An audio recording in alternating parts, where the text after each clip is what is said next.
अगर आप भी चाहते हैं कि आपन म्यूजिक के वीडियो सबसे पहले आप तक पहुंचे, तो लाल बटन को दबाकर चैनल को सब्सक्राइब जरूर कर ले और साथ में बेल आइकन को दबाना ना भूलें। प्रेजेंटेड बाय अपन म्यूजिक। कहीं दिलहरा के दुख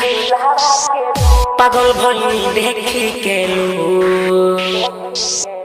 ओकरे बारे में सोची हरदम नहीं अब लागता रे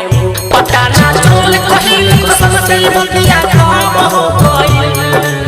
पढ़े जब स्कूल आली लगा के ओठ में लाली मुस्कान से लहब हो गई मुस्कान से लहब हो गई मुस्कान से लहब हो गई मुस्कान से लहब हो गई।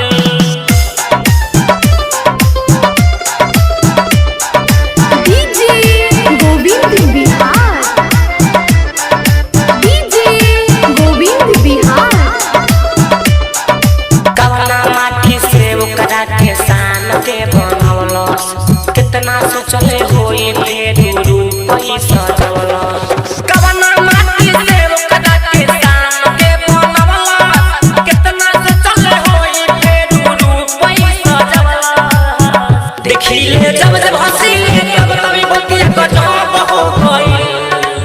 पढ़े जब स्कूल आली लगा के ओठ में लाली मुस्कान से लहब हो गई मुस्कान से लहब हो गई मुस्कान से लहब हो गई मुस्कान से लहब हो गई।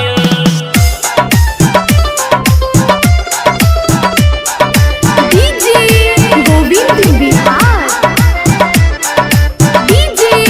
गोविंद बिहार।